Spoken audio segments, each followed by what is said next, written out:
Hello, I just recently had a question from someone on my email list about left-hand pressure, using too much left-hand pressure, and what can you do about it? I think it's probably one of the most common issues that guitarists have, and it's something that I had myself, especially earlier on in my performing days. I remember playing through a program of pieces, through performance, and getting to a piece like the third movement of The Cathedral by Agustin Barrios. And halfway through that piece, my hand would just collapse. It would just be destroyed and I wouldn't be able to play through. And that didn't really happen at home. So I was really disappointed about that because I put in so much hard work into the piece. And so I really wanted to find some solutions, some methods, some ways of practicing and thinking that could help alleviate my hand, give it energy, to give it the energy that it needed to get to the end of the piece and still be strong and fit, no fatigue or anything. So here are a couple of methods that have worked for me. The first one is to be really light with your touch. And it sounds obvious, but I want to give you a way to practice that can help you get the sensation into your fingers. So I'm going to use this example of La Catedral, the third movement. So what I'm going to do is, instead of fretting the notes fully, I'm just going to place my left hand fingers on the strings very lightly, so light that they don't actually make a pitch. So by doing that, I'm teaching my fingers to play very lightly.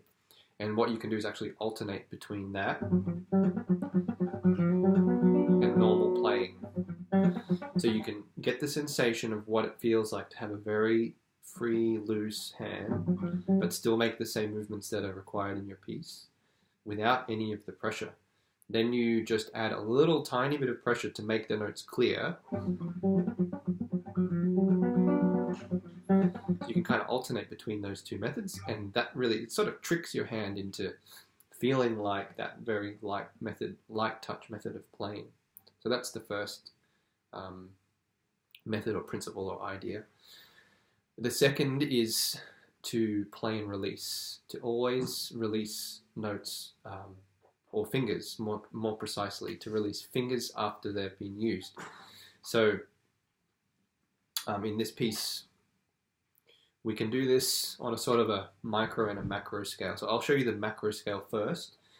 So on the macro scale, this piece has a lot of barring in it. So, like for example, from there to that chord, there's.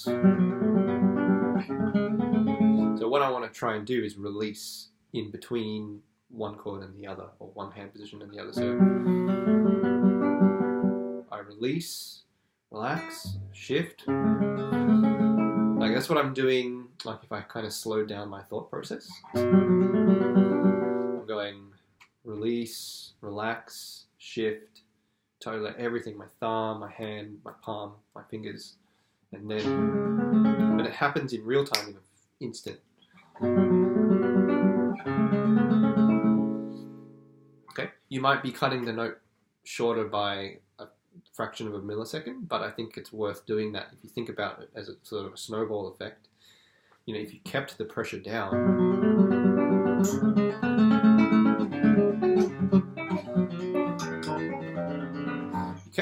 the whole time, you're going to get tired very quickly. It's going to be like a snowball, and as you keep going, it's just going to get more and more tired.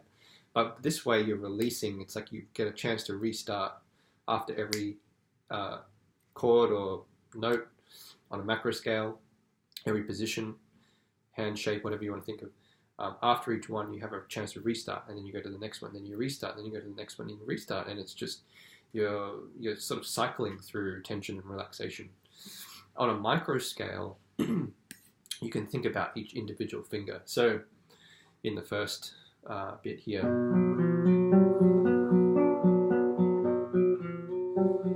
so I'm paying very careful attention to when I can release fingers.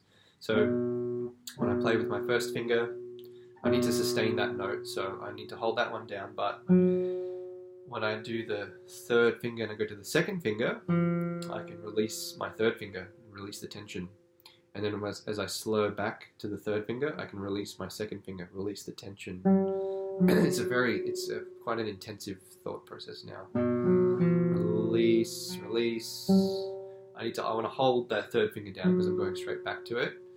Fourth finger, and then second finger, and now I want to hold them all down because we want to hold that chord. But then once I get back to the bass note, I can restart again in a micro sense, micromanaging the tension of my fingers, and do it again. So release my third finger, release my second finger, and then I'm back, and then I put the fingers down. I just repeat that process. So then same thing to get to the next chord, release 4 now, release 4, release 3, hold them all down, and then for the repeat, release, and so on. So that's the micro way of thinking about play and release. The final thing is to use the weight of your arm to play. And this is especially relevant for barring. So when we bar, we don't want to squeeze. We want to feel like our arm is falling onto the fretboard. And so one way you can practice this, a very sort of tangible method of practicing this, is to practice without your thumb on the back of the fretboard. So you can practice barring, maybe in a slightly easier place, 7th fret or something. And you're going to use the weight of your arm, and then your thumb, you're not going to put your thumb onto the fretboard. And now you can see what's happening to my guitar because I'm using the weight of my arm. It wants to move a lot. So I have to counter that with my right arm here. If I don't counter it, my guitar's going to fly because our arms are strong.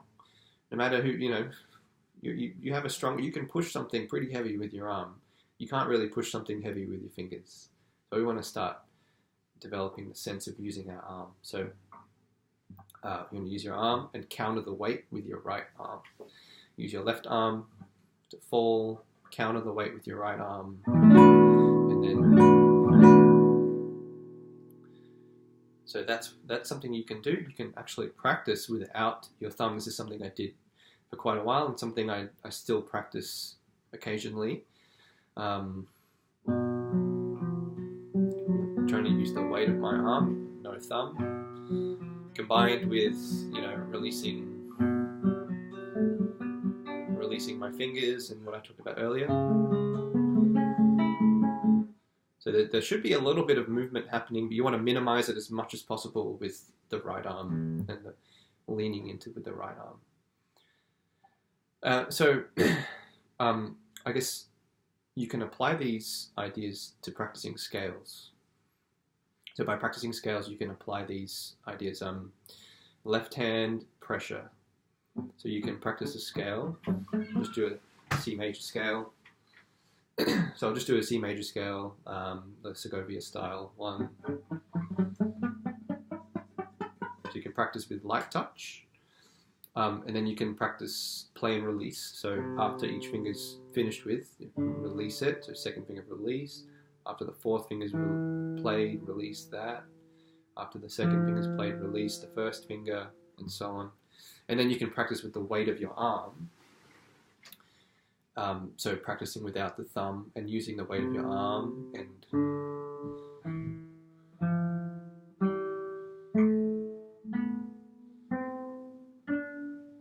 so on. So those are the 3 methods you can use. I truly hope it will help you with your left hand so that you can focus on the music and not have to worry about fatigue and all the hard work you've done sort of going to waste, because that happened to me and it's really not a fun experience. This kind of stuff I find really fun to actually practice too. It's quite challenging and engaging mentally and physically. So yeah, thanks for listening. If you have any questions or comments, please let me know, and cheers.